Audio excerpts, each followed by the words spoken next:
Introducing first and boxing out of the red corner, wearing the purple and white shorts, weighing in at 13 stone. Coming to the ring for his 47th professional fight from Accra, Ghana, Philip Sweepy KOTEY!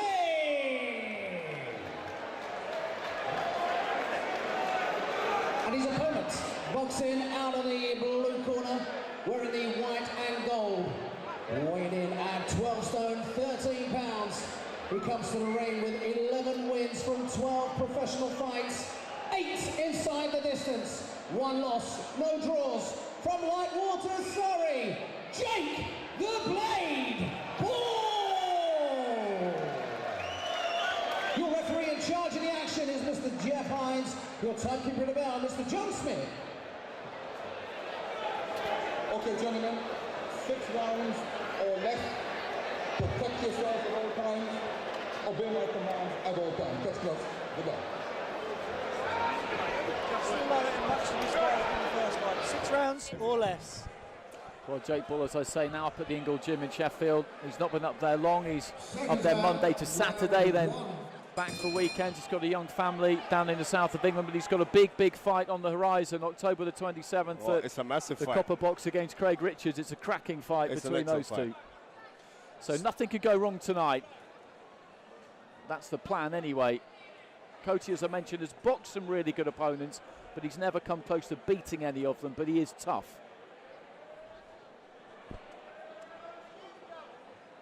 It's a kind of match that promoters are making more and more now, putting their own young fighters in against each other. We saw a Coley against Chamberlain, for example.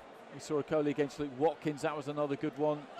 And Jake Bull up against Craig Richards. 2 fighters who both really want to stake a claim. Richards having challenged for the British title at very short notice against Frank Buglioni last October. Wanted back in with a big fight and is perfect for both of them. Really good left hand there from Bull. Just seemed to stun him slightly, just punching down. He's awkward, KOTEY. Yeah, I've always liked the look of Bull, because of the simple fact, like, he's very relaxed, and now that he's under, like, the move from the transitional move from him leaving from Jim McDonald and now working in the Ingle Gym. I don't know if the Ingle Gym, like, he'll be suited to their style, but what it will be, because he's a southpaw, it will be suited to their style, because they've worked with so many southpaws right throughout. If you look at their histories, like, they are very good shot there, right? They are so used to working with southpaws. They've got Billy Joe Saunders up there at the minute, and KOTEY is a little bit difficult to work out. Sometimes he looks like he's off balance, sometimes he looks like he's been stunned. You're never quite sure whether he might be playing possum to an extent, but Bull has found him pretty solidly a few times already. Yeah, he's got a kind of Emmanuel Augustus style of fighting. You know, I know. I thought the that drunken master kind of style. He's got that kind of man, Straight away I thought, yeah. Yeah, exactly. He has that kind of drunken master style, and it's whether he's got enough. Left hand there, straight to the chest, puts KOTEY down just as he was trying to backpedal. I think that was more of a loss of balance, or his feet just moving backwards as he was caught there. It was a strange kind of a knockdown, really, but he is a strange kind of a fighter, as we've seen. It was, but it was also a shot to the solar plexus, and it was from the good shots there. It was from a straight, hard left hand to the body, so it's actually a knockdown. Oh, legitimate knockdown, 100%. Yeah. Well, Bull's had a mishap in his career. I was ringside when he was wiped out, there's no other way to say it, by JJ McDonough in just over 90 seconds. That was late 2016 at Wembley Arena. He was hit pretty much out of the ring. He was leaning over the ropes, almost onto the apron, when the referee jumped in and took up the count, because the ropes had kept him up, and then he was flattened shortly after that. And it was a bad one, but he's managed to make his way back from it. Yeah, you see, like, when you're a young fighter and you get knocked out early in a fight, you get knocked out badly, sometimes that could be a great thing. Reason being, because it wasn't a hard 10 rounds and you get to the battering and it can have, like, more psychological damage on you. Oh, I agree. What could happen is, like, it could knock your confidence or dent your confidence a little bit, but then it's how you come back from it.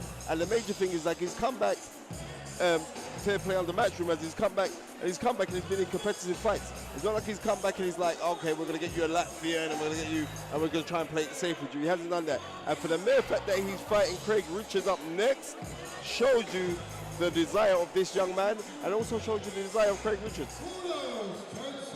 I'd appreciate and like to see a lot of these young fighters doing this. There's a lot of boys that get stuck around these small halls and they end up having 15, 16, 17 journeyman and away fighters when they could have really boxed each other on their 8th and 9th fight and one of them could have moved on. Can I get an amen there, brother? You know what I mean? That is, seriously, that is the truth. This is the problem. Even in my career, after my 4th and 5th fight, I was asking for contenders. And in 3 fights, we'd asked 7, 8 and 9 of them. We never would say yes.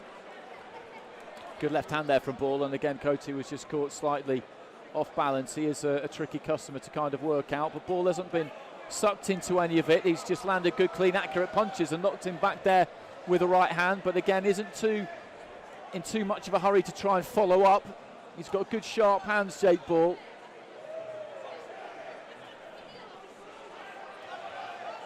And he's just looking for openings here, taking his time. Talking about 50-50 fights, so that bill on the 27th is just full of them. There's Isaac Chamberlain against Luke Watkins, Ryan Doyle. That's another great fight. Ryan Doyle against Jordan Gills, a belter. Cheeseman against Byfield. There's just it's a packed, stacked card. At this point, there's not much coming back, and I don't really know what Ball can do to change the momentum of this fight. He needs to draw him out of his shell, really, and be careful in case a bomb comes straight back at him. Putting his punches together nicely there, just sinking into the ropes, KOTEY. If you see with KOTEY, there's so much on his left side which is exposed for Jake Ball to be throwing those right hooks into him, and like properly throwing those right hooks. Because when he does throw the hooks, he does turn his right leg with it, so he admits that. He's like, he's listening to me here, right? And he should be doubling up downstairs because the guy's got sneaky defense. Bang away at his body, and we'll see what's going to happen. He needs to change the pattern. When he sticks himself in the corner, there's not really many options for him there, is there, though? I mean, like you say, he's got that option, but there's not loads of options there, is there? There isn't. So you've pulled one from sitting back here. It's easy. Being in there in the action, yeah. How many options is he really seeing there right now? So people listening and watching at home can watch this and think, why doesn't he do this? Why don't he do that? Oh, good combination there from Ball, and knocks KOTEY back into the corner. He just allowed himself to fall like a rag doll almost into that red corner. He knew what he was doing, but he does need to be a little bit careful with that kind of thing sometimes. Referees can misinterpret that on occasions. It doesn't half make the referee's job difficult when he does the fake stunned.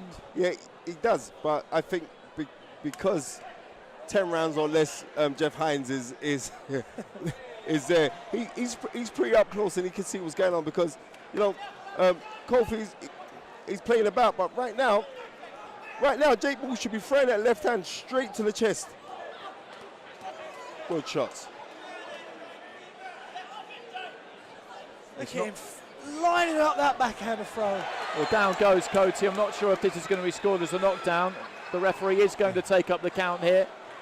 He was all over the place balance-wise, but something landed, and that sent him over, and so that is legitimately a knockdown. He's a bizarre customer, KOTEY, in terms of his style. Brilliant. And the thing about it is this, I'd like to know, like, if he was to like train or to fancy it, yeah, I mean, he'd be pretty decent. He could rack up a couple wins because his style is very, very unorthodox and very, very awkward.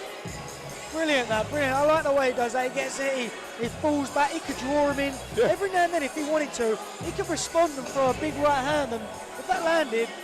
There was like Emmanuel Augustus, whose style does remind me of a lot, fought someone from the Ingle gym, Jonathan Faxon, and I think that was in '98, and he just went out there and he fancied it, and he beat Jonathan Faxon.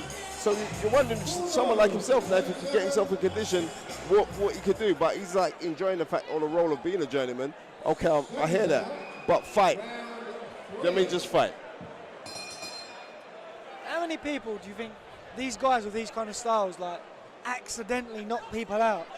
Like they don't even mean to do it. They want to land a shot to back them up, but sometimes he pulls Richie, I totally agree with you, my friend. He pulls that right hand back sometimes, and I'm looking at it from here. It's coming from outside in the car park. If he lands that. Ball though, just nice and measured, nice and composed. Balance has been good, range has been pretty good. That jab is pretty good. If you've got those three things, then you're in business really. And he's not looked to be too gung-ho here. Well, he's not, because, like... No knockdown there. No. But Jake Paul's using this as like, you know, a ticking fight in preparation to get onto the big fight that's going to have with Craig Richards. He still looks fresh, Jake Yeah, Paul. Look, he even does. his hair still looks fresh. His hair ain't even a mess yet. So The Joe hasn't even moved yet. He's staying calm, he's staying smart, and he ain't doing anything reckless, is he? But the thing is, I really do rate Jake Paul. That shot was the one I was on about. Right. Good combination there from Paul. Nice quick hands, just knocking KOTEY back into the ropes. But again, he doesn't look particularly hurt. Right, this is his first fight with Dominic Ingle, right? I can see a different Jake Paul here. I mean, seriously, I can see a more relaxed fighter now. I think before he used to rush a lot.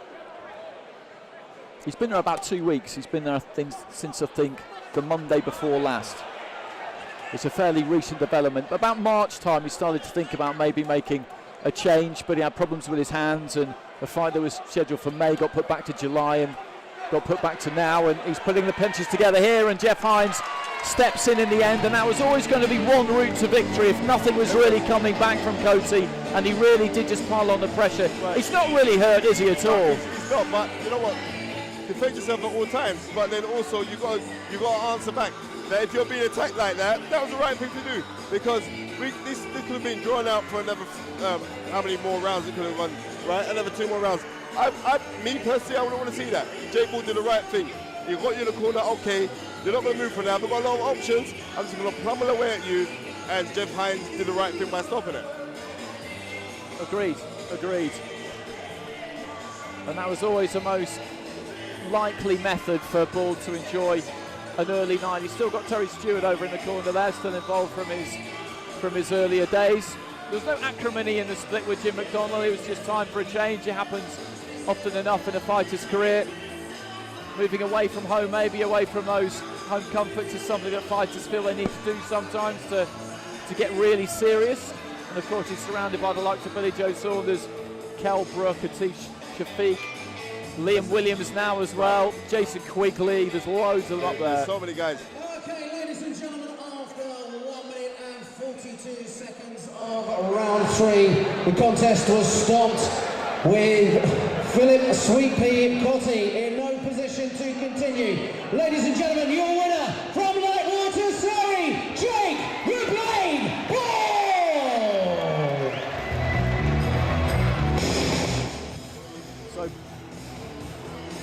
So Paul gets a win under his belt, and no bumps in the road en route to that fight with Craig Richards at the Copper Box on October the 27th, one that we're all very much looking forward to. They get on well, those two. When they arrived at the press conference last week, they joked about how they couldn't really talk to each other, but it's a big fight that they both need and they both want. Jake's down ringside, where he's ready to talk to Sophia.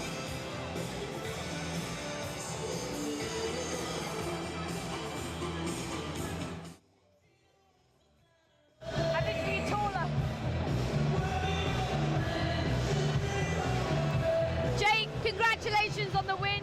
You've been out for 9 months, so you must be pleased just to sort of get back out there. He was a tricky, awkward opponent. Yeah, well, he was a last-minute opponent. So fair to credit, he's had a lot of fights. He had a good winning record. Yeah, I think he was 32-12 when I come in there, so he's got a lot of good names. And I sort of knew I could have probably gotten out there earlier, but I need a few rounds. Did you feel you were holding back to get more rounds? Holding back? Well, my corner said, like, get a couple of rounds out of him, and then we'll see who he is, and then we'll step up a little bit.